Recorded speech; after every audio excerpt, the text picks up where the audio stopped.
We're going to move into our next panel, on which we're going to have, I'm going to call them the heavy hitters, the Michael Jordans of Bitcoin, the, you know, all the best and the greatest.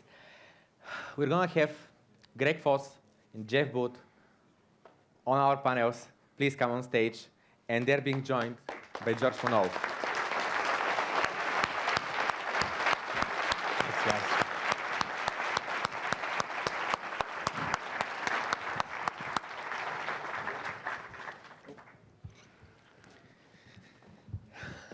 This is one of these panels where I'm going to say, thank you for coming, welcome. Then I shut up and I just listen. What a treat to be here, by the way. How friendly everyone's been, and it's just been amazing. So thanks very much.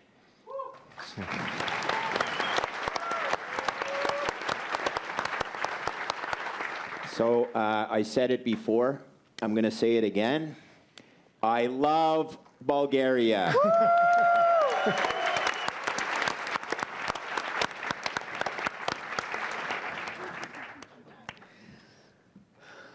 Again, I'm rolling the ball over to you guys, honestly. This is a very important panel, I feel. And I just want you to take it from the right angle and do it in your way. Have in mind that the people who are here in this room with us, majority of them are already following Bitcoin for a while.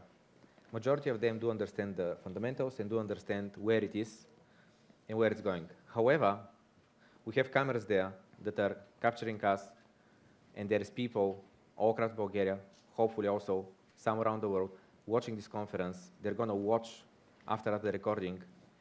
So let's try to explain to them Bitcoin and institutional investments. So, do you want to start, or? Well, for the first time, yeah, because you're going to want to hear what Jeff says more than me, but I want to just bring it from the perspective of, and I think a lot of people will know that I've spent 35 years in the money management business. But what people may not know is I got my start in Canada in an asset class called junk bonds. Okay, now junk bonds basically were developed in the United States in the late 80s by a gentleman by the name of Michael Milken. And Canada was 20 years behind Michael Milken. So while the USA had a high-yield bond market, Canada had no high-yield bond market. The craziest thing is Canadian institutional investors would own the equity of a high-yield bond company, but they wouldn't buy the bonds, which rank higher in the capital structure, because the bonds are junk. Now, this is the parallel that I want to draw over the discussion period as to how I lived a 20-year career in Canada, seeing an asset class go from zero in Canada to the point where every single institution in Canada now owns or manages a high-yield bond portion of their distribution platform. And why is that?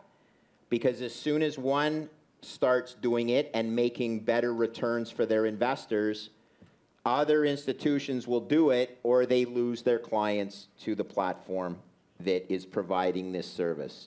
So where I'll come from this argument is a prior asset class in Canada over a 20-year period that started at zero and is now 100% penetration on the institutional side in Canada. I just wanted to lay that and then, you know, give you a... Yeah, no, I think that fits perfectly. When people ask about institutional investors, really the underlying part of the question they're asking is, when is Bitcoin going to go way up in price? That's why they're asking it, without realizing that what institutional investors is a natural function of all of you using it and creating demand that the institutional investors have to play to be able to keep you. And if they don't, they won't keep you. And when Fidelity starts coming into Bitcoin, they see an opportunity, a market-based opportunity, to be there first and to build other products onto this to attract you. And then BlackRock comes in and says, I'm losing customers to Fidelity, and I must do this as well. So it's exactly what Greg just said from a different market than is just happening, and we're early in this in Bitcoin. And we're so early in Bitcoin, and this is just a natural progression.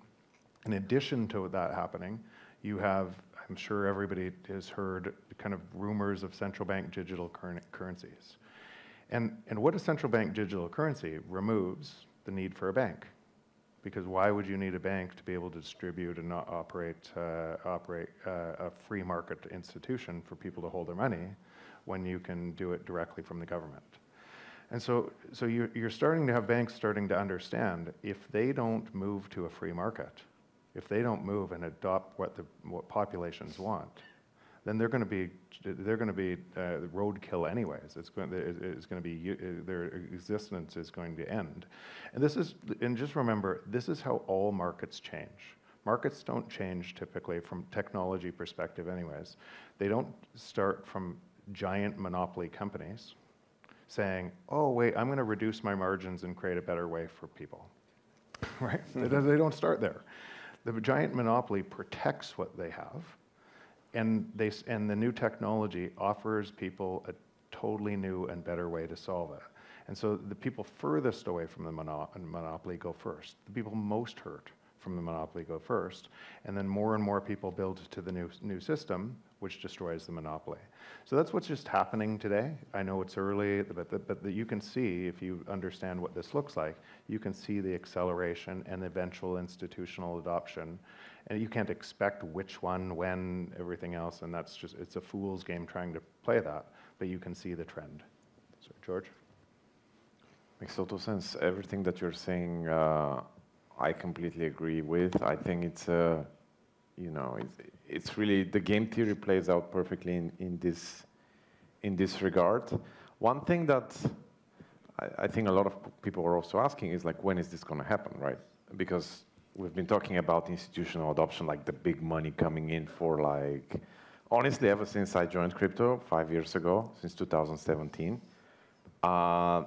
we didn't really see much traction until 2020, I guess, right? When the big thing happened, and then when Michael Saylor, got in Bitcoin, when Elon Musk got in Bitcoin, at some point I personally felt, and I think a lot in the industry felt like, well, by next year, all the public companies are going to hold Bitcoin on their balance sheets.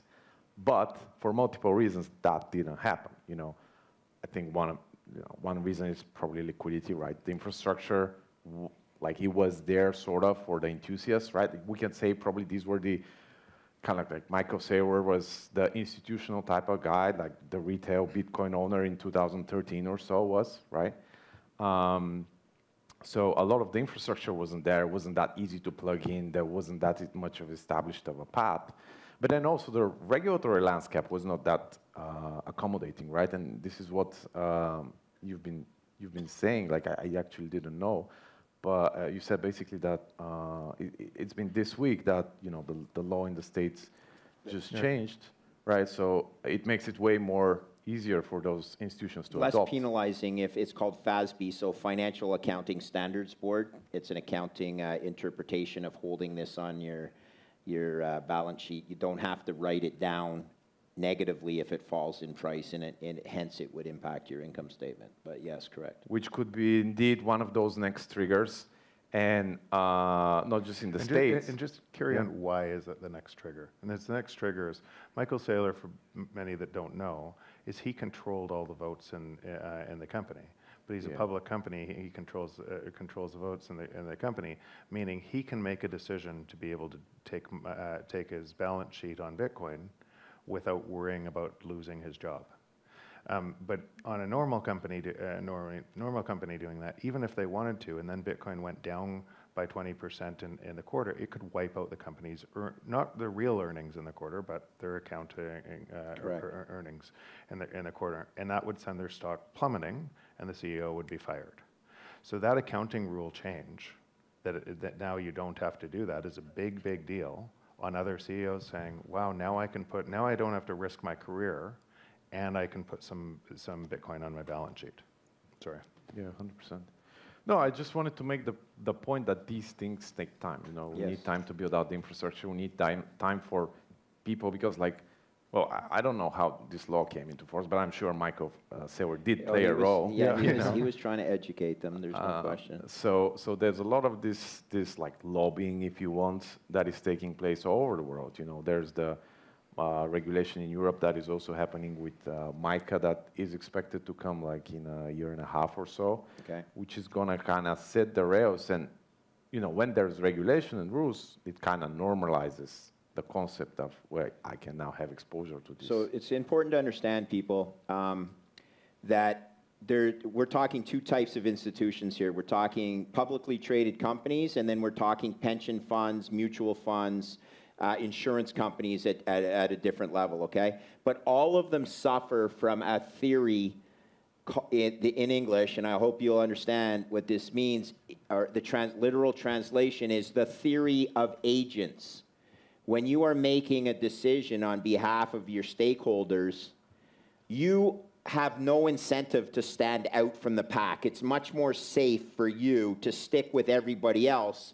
And frequently what that means is you all run over the cliff at the same time. You're a bunch of fools. But there's much more comfort in people all running over the cliff at the same time than there is standing out on the pack and all of these people stay here and something bad happens to you, okay? So the theory of agents applies whether you're on a board of directors or if you are in the pension plans and insurance companies, you're called the Investment Policy Committee. So there's a committee of old fat white men sitting around making the decision that, God forbid, we invest in this thing called Bitcoin because they're 65 years old. They don't understand it. They don't want it to be a blemish on their career. But most importantly, Plamen, nobody else is doing it, so I don't have to do it. So they just they're myopic, okay? Now, that's where game theory comes into play and everything like that. But most importantly, it's my estimation that it will take at least 6 years for an investment policy committee to come to a decision to invest in a new asset that's only been around for 13 years.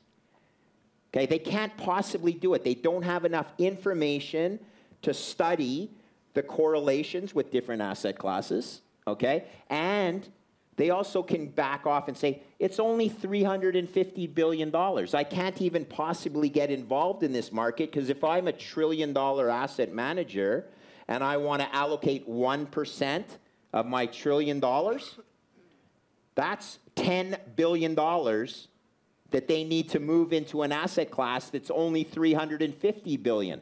They are going to impact the market, okay? So all of these things come into play. There's dynamics, there is human conscience, there's cover your ass, okay? CYA, you should write that down. That's a Canadian acronym. Cover your ass. As long as all of us idiots go over the cliff together, we're all fine.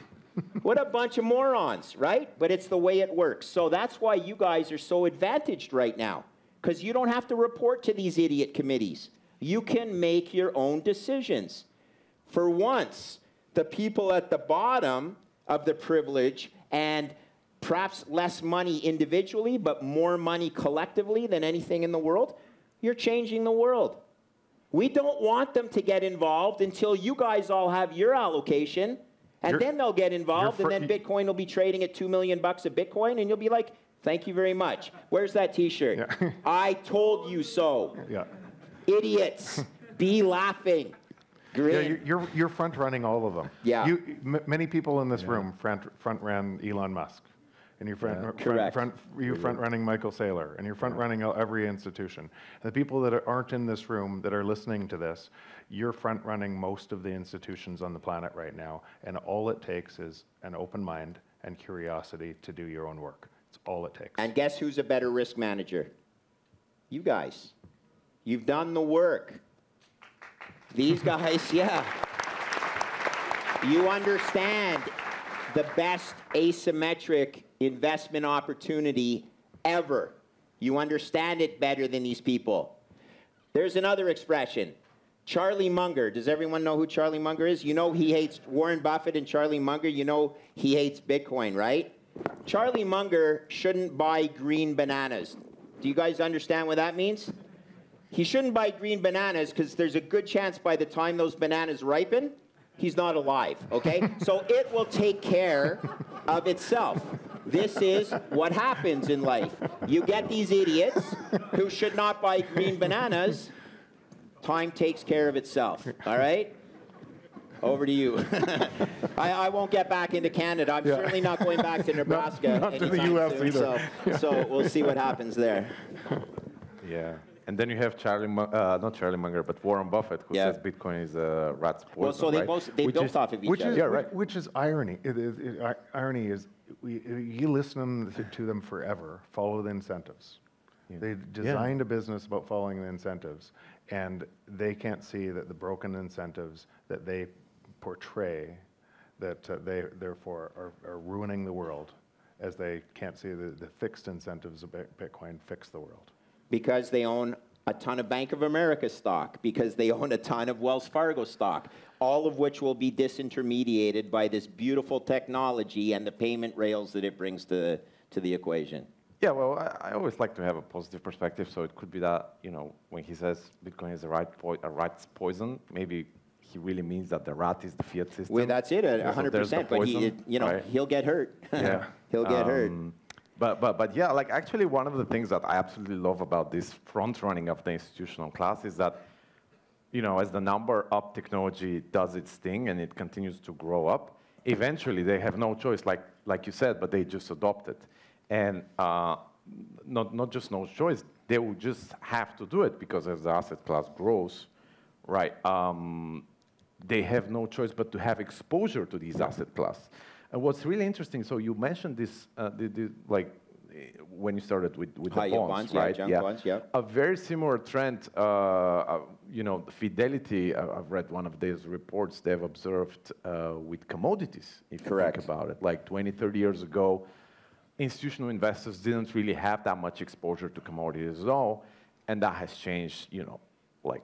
And why is that? Because of the diversification benefits. So the traditional portfolio right now is 60% equities, 40% bonds, right? You've heard the 60-40 portfolio. It just had its worst 9-month performance in 50 years.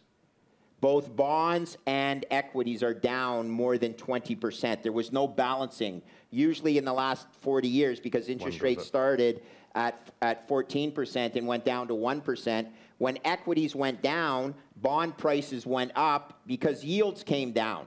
But eventually, there's only so far that yields can go. So that 60-40 portfolio just logged its worst 9 months in history. Bitcoin is the best asymmetric upside. They know they need to get diversification. And here's the kicker. Bitcoin is now less volatile than the Dow Jones Industrial Average. So for all those institutions, and I'm not pitching to manage risk or to think of risk from a volatility perspective, but a lot of people do. Well, if the volatility is lower than the Dow, but the asymmetry is 100 times higher to the upside than the Dow, don't you think these risk managers better figure out how to dig themselves out of a hole? They're down 25% across their whole portfolio this year. Imagine if you're a pension guy in the UK. Oh, I'm in these risk-free bonds, these risk-free gilts. You just lost 50%, 5-0. Lives are being destroyed. You need diversification. I've never seen a more attractive asset class. You guys have heard my pitch. Just don't own zero. Jeff and I are, you know, more along the lines of Bitcoin. Please do me a favor and understand that Bitcoin is the only thing that solves the fiat Ponzi. I'm not saying don't own other crypto assets. Actually, I am. I'm kidding. No, look, just focus on Bitcoin for its insurance on the fiat Ponzi. Do other digital assets for other DeFi and all of these things. But Bitcoin's the only truly decentralized option to hedge yourself against a 60-40 portfolio. It's only math. You guys are lucky. Really, really lucky to be here in Bulgaria where you guys, believe it or not, yeah, but look, like, this is the best. This is the best crowd. Like, you guys are behaving like it's a university auditorium, and it's amazing because This 500 people will bring on the rest of Bulgaria. and you're way more powerful than the 5,000 people in Canada and all the people in the... Was that me? Is it me? Anyway, I apologize. Look, here's the cool thing, guys. You are at an opportunity for you and your children way out in advance. And be thankful. We don't actually want the price to go straight up. I think it will someday. But you got to prepare for that eventuality and actually be happy that you have more time to stack this. The institutions, I promise you, I'm going to share something with you because it's not all... The second largest pension plan in Canada, I talked to last week about how much work they're doing on Bitcoin, okay? The second largest pension plan in Canada also lost their shirt in Celsius.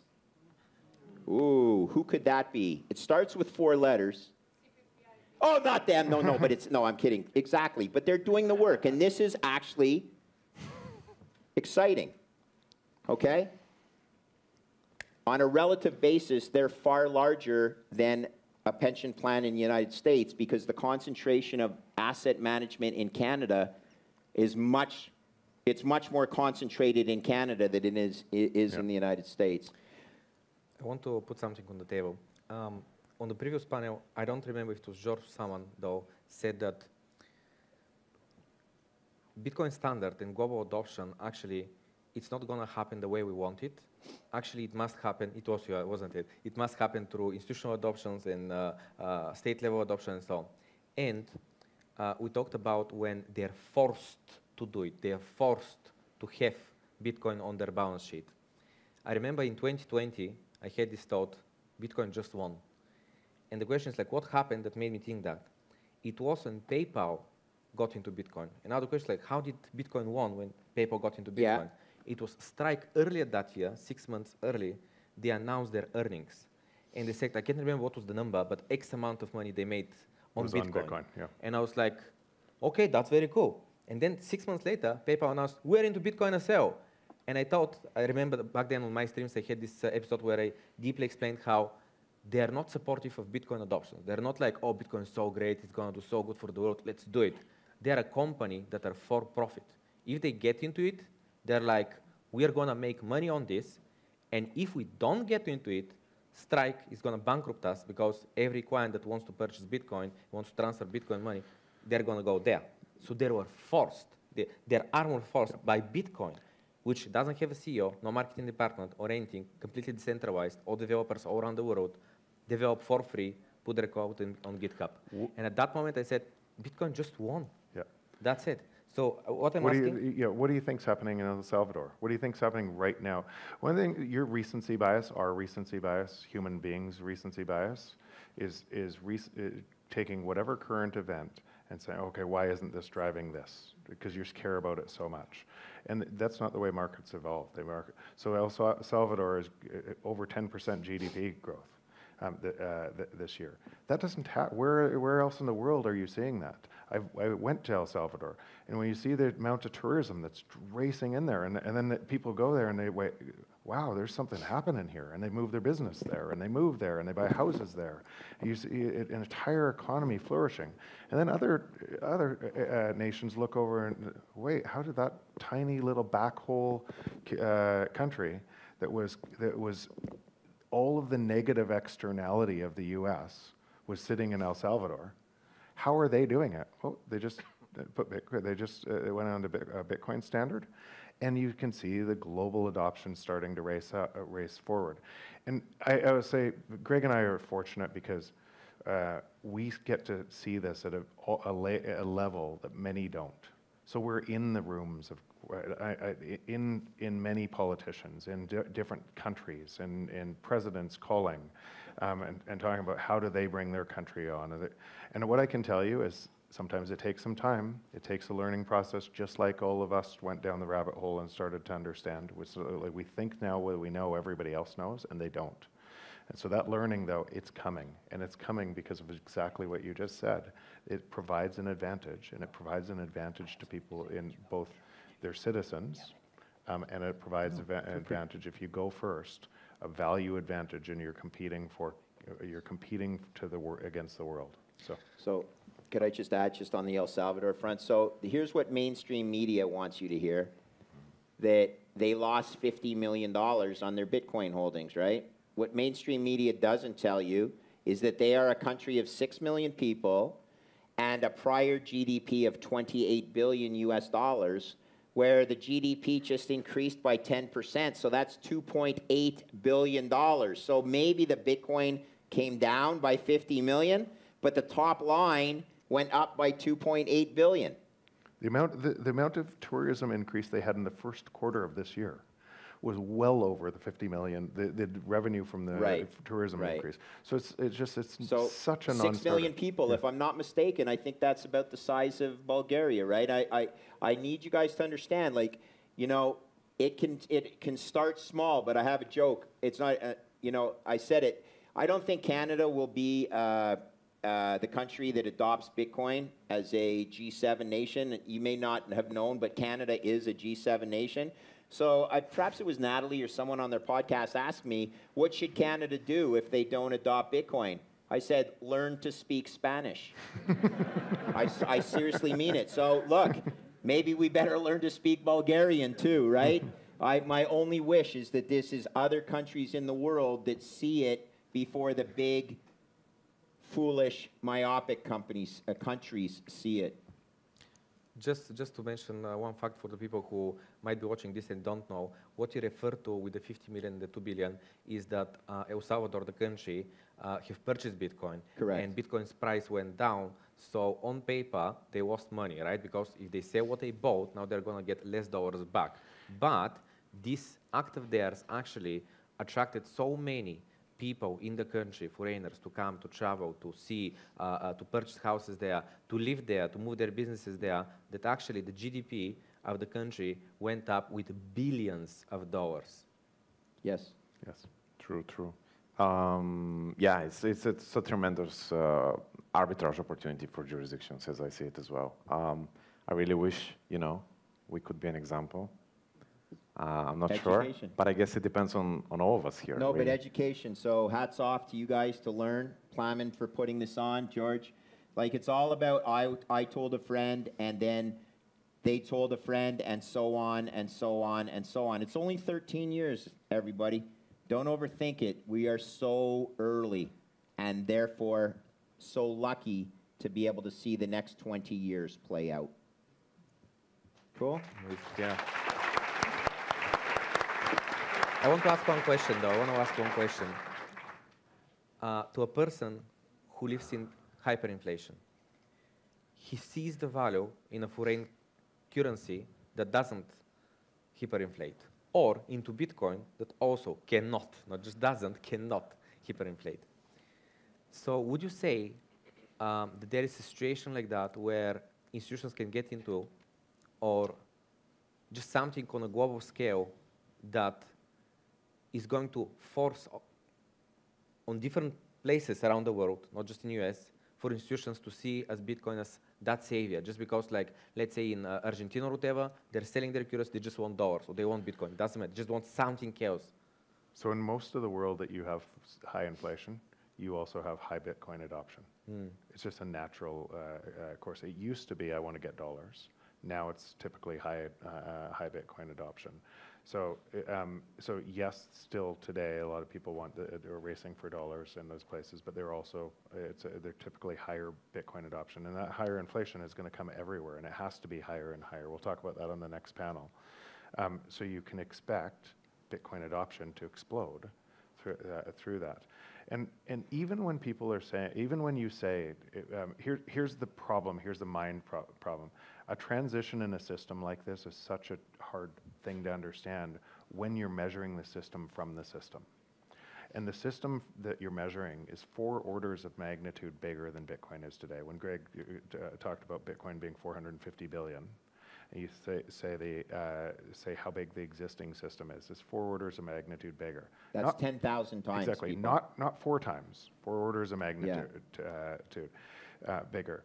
And so that reference rate is everything you're measuring the world in. And when you measure your Bitcoin in that price, and that is the reference rate that's being manipulated, you're actually measuring in the error code. And but people are so used to doing that in their existing currency.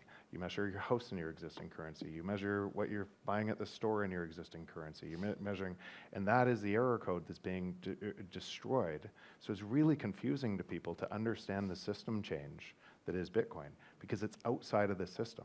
In fact, what's happening is when people are talking about pricing Bitcoin in their currency, like think about it, what it is in your currency, think about it, what is Venezuelan Bolivar, US, it's all different. And it's all different by the error code that is the currency being manipulated.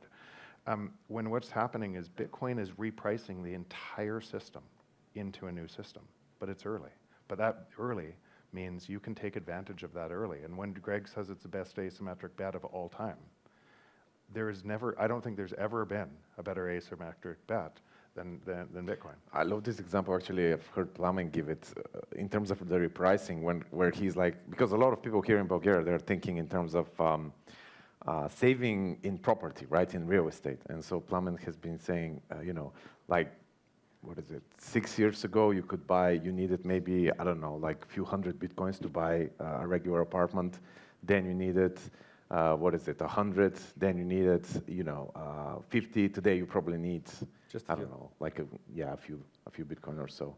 So it's like exactly this repricing. So real estate will fall to its utility value in Bitcoin.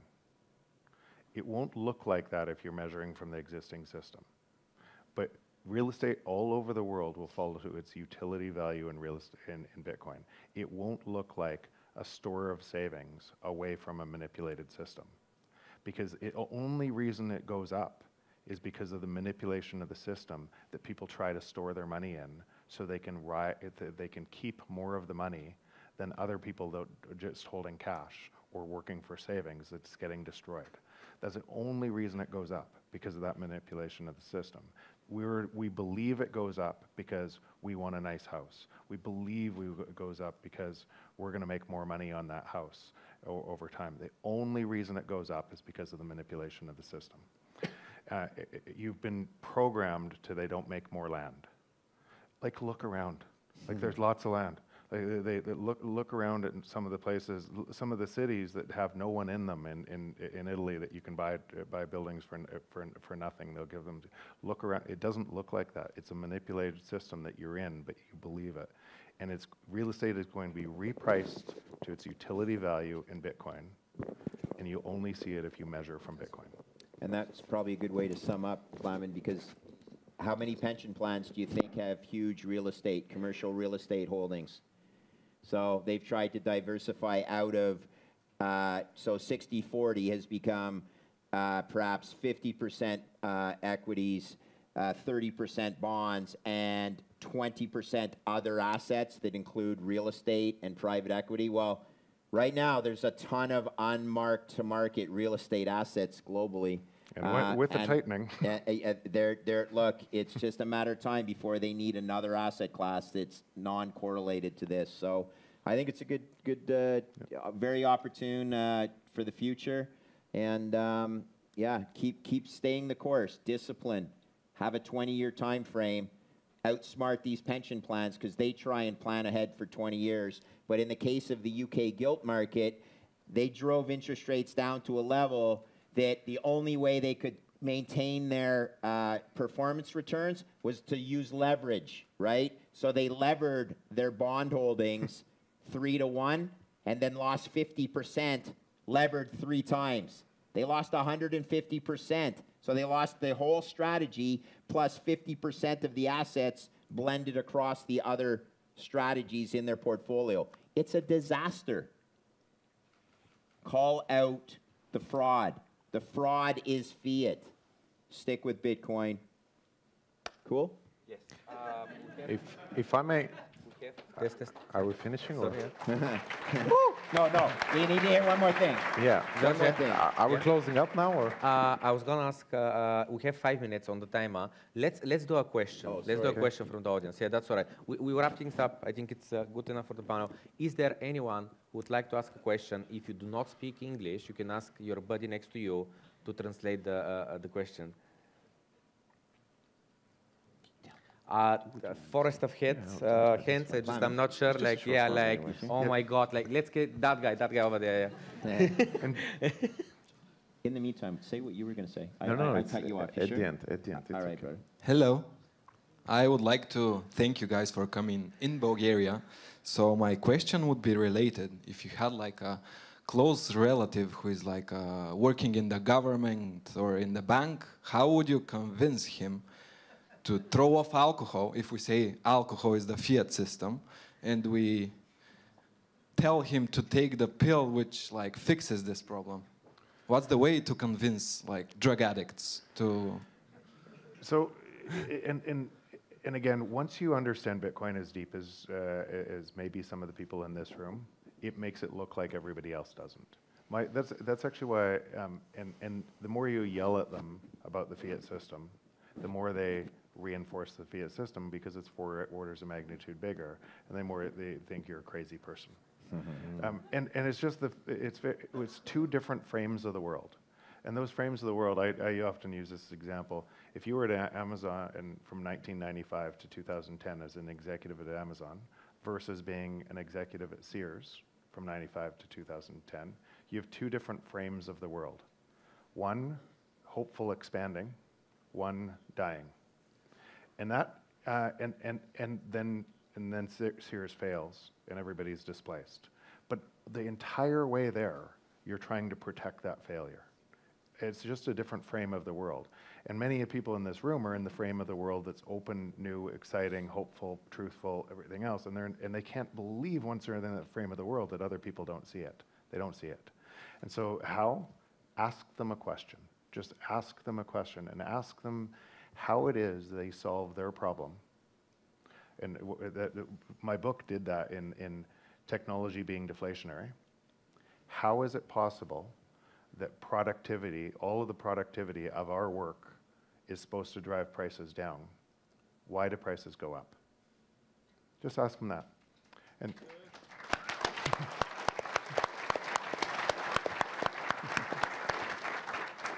We have one more question over there. If productivity is going up, why aren't prices going down? It's such a simple but so hard to answer question when you have the fiat goggles on. And then the only thing they can do is come to the conclusion, no, because the next thing to that, once they break that, okay, prices should be coming down. Oh, no, but we have to make them go up. Yeah. And then when they say that, say, why? Why? And then who gets to decide? Who do you decide that just gets to just destroy your money with a keystroke? Who wins, who loses? Just ask them those 3 questions on the way there, and then walk away and let them figure it out. They'll come back to you. Thank you from me as well for coming here in Bulgaria. I have like one question that's, because we're here gathered and talking about how great is Bitcoin, but can we talk like a little bit about what are the weak points? Like what's something that probably fiat is better in, and what are the weak points of Bitcoin and crypto as well? Yeah. So in my view, every crypto is going to go to 0. And Bitcoin is going, and you might be able to trade it for a while, and I'll get into that maybe with Natalie later.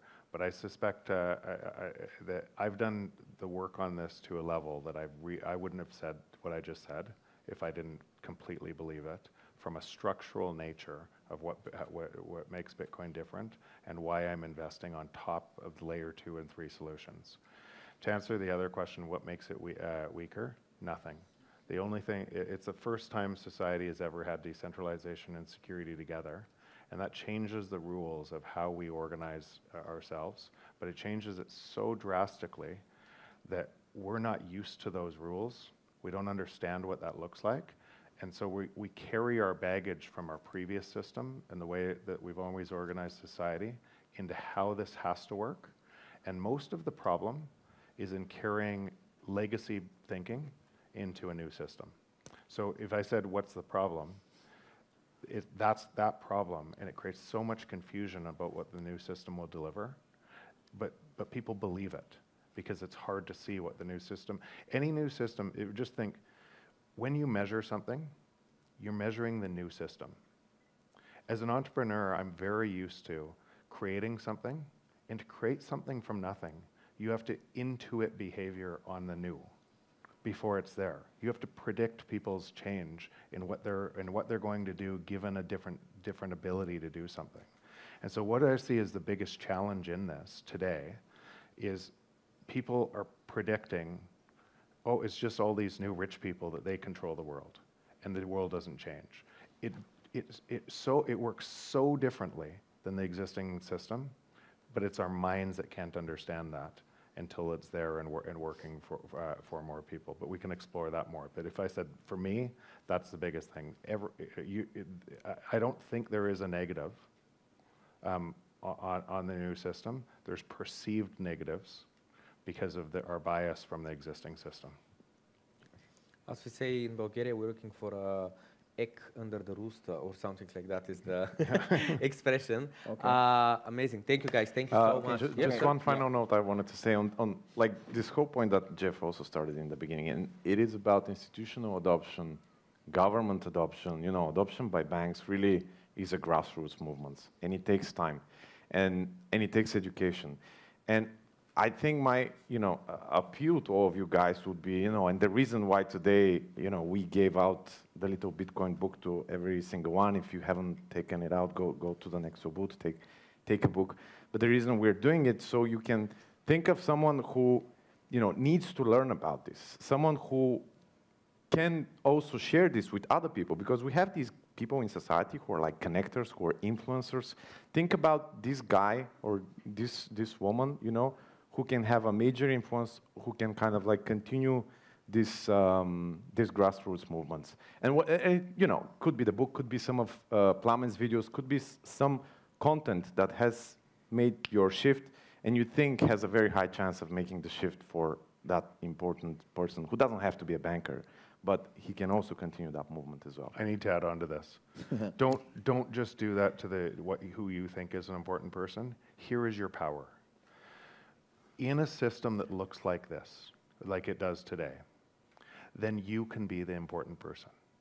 All it takes is moving over to the new system, because where other people don't know, what Plamen just did, all it took is a phone call to us, and we met from a video he did with us, and he's creating a leadership opportunity in Bulgaria that hopefully he spreads to thousands of minds, and then tens of thousands, and then hundreds of thousands, all from a phone call and believing in a new system that creates all of that value that then can transfer. And every one of you in this audience and everyone listening has the ability to do that today, because we're so early in this new path. And this will sum it up, because you are your own institution. You are your own risk manager, okay? Remember that for the kids.